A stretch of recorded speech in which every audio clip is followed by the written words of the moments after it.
Hey, this is Jeff. Today we're going to show you how to convert your shotgun into a survival rifle, whether it's a break action or a pump action.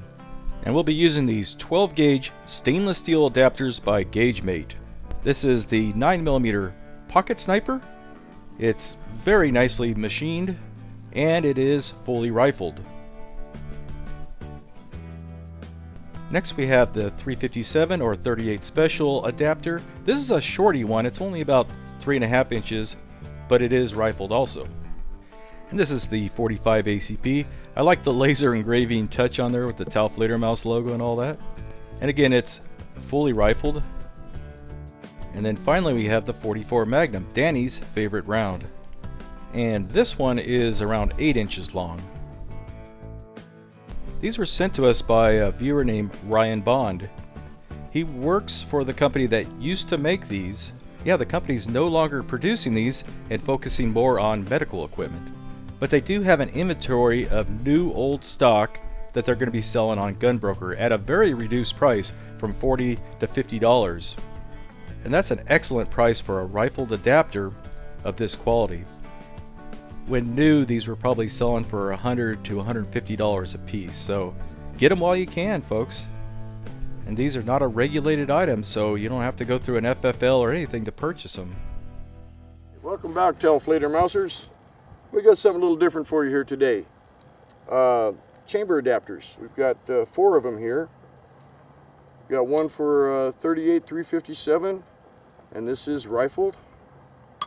Then we have them for 44 Magnum, one of my favorites. And we also have them for 45 ACP. And then Jeff has one mounted in his. It's the 9mm. Now the 9mm is just as long as this one, but they will work in a pump. You have to take the barrel off, put the insert in it, and after that it's just a matter of open the chamber, pop the cartridge out or the expended shell out, pop a new one in, close the chamber and go again. They work pretty darn good. Okay, we're going to take the Mossberg 590 with the ACOG optics on there. Still holding up pretty well. We're at 24 yards shooting at the Mountain Goat target system. Very nice. We just painted it so you could see where all the fresh hits will be. And Danny will take 3 shots, see how fast he can reload and all that, and fumble around, and just see what it's like shooting out of a pump. Okay, I'm ready. All right, here we go. We're going to aim center mass, see where it's hitting. A little high. All right. You can see it well with that silver paint. All right. He's fumbling around. Fumbles. He's got the new round in there. Oh, he's doing pretty good.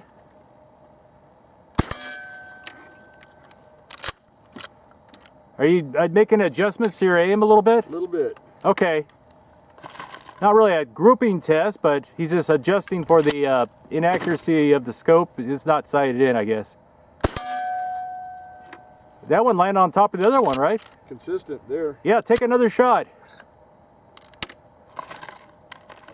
We got a whole box of 9mm out here today, ladies and gentlemen. Ladies and gentlemen, boys and girls. Let's see if we can get one to land in the middle. Okay. It's going where I want it to. It's a little off. Yeah, I think our scope's just a little bit off. We just did some rudimentary adjustments with it. But hey, hit the target.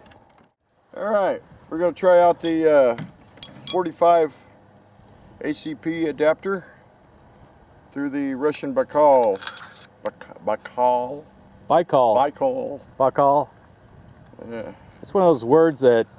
Tomato. Yeah. Carbine.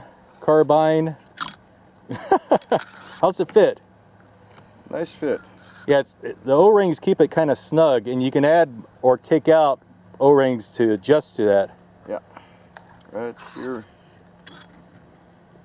Yeah, we're only using 2 O-rings, in case you're wondering why there's not 4 O-rings on there. Works pretty fine. Gets a little too tight when you got 4, but you have that adjustability. If you have fat fingers, this might be a little easier than trying to reach into that ejection port of a pump.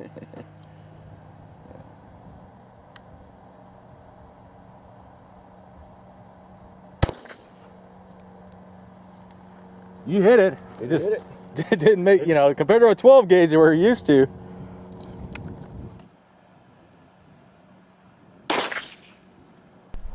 Well, it looks like the rifling on that insert did its job, gave the bullet a nice spin for stability. Not bad at all.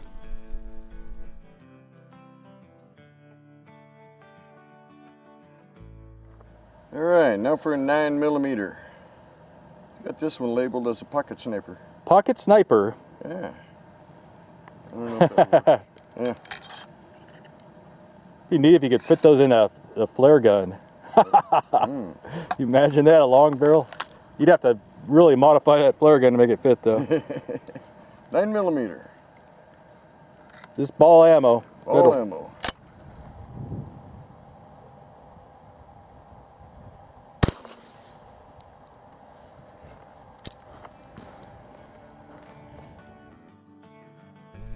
Well, it looks like the 9mm was just as stable as the 45, and he nearly went through the same hole.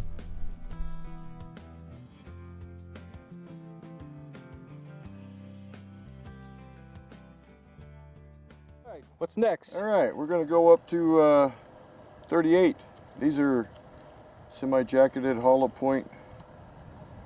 There's a 9 sitting next to the 38. A lot of people call the 9mm a mini 38. It's pretty much the same caliber, but a whole lot more poop behind it. And here's the 38 357 adapter. A little bit shorter, maybe a little less accuracy because of that, but it is rifled.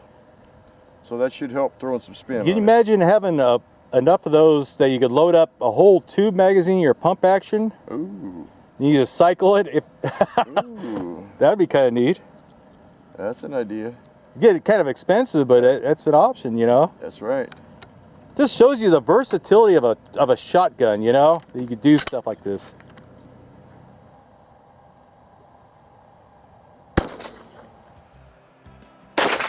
Using the 38 Special, we had a little bit of bullet wobble. It was still spinning, just not as stable as the previous shots.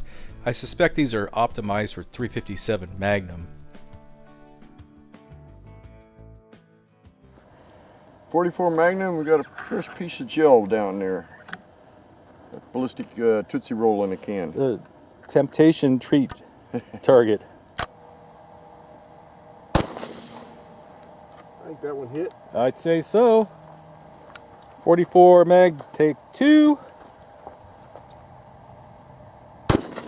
There you go. A little more energy there. You can tell that one hit.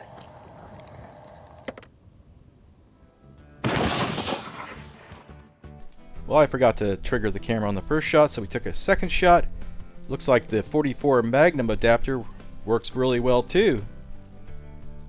A lot more energy with the 44 than the other shots, right?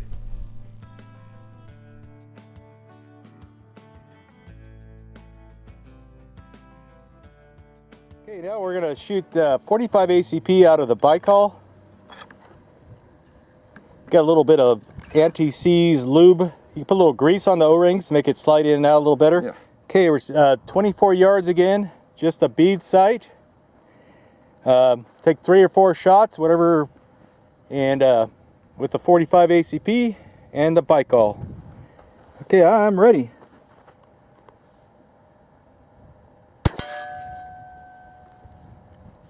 Look, center a little high. A little less fumbling around, I guess, huh? A lot easier. Oh, yeah, take your time, dang I'll it. rush that one. All right. Scared him though. There you go, that one hit to the right, just the edge. Yeah, see, I was almost to the left side of the target there. Okay. Much faster this way. There you go. I couldn't tell which that hit. That one ejected itself. Once he figures out where to aim, it's oh, it's all day. Dead center. It's all food and drink to him, Danny.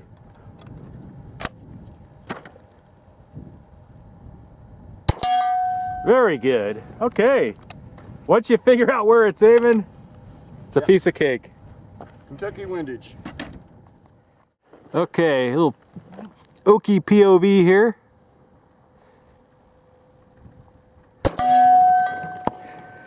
That was a headshot. Easy ejection.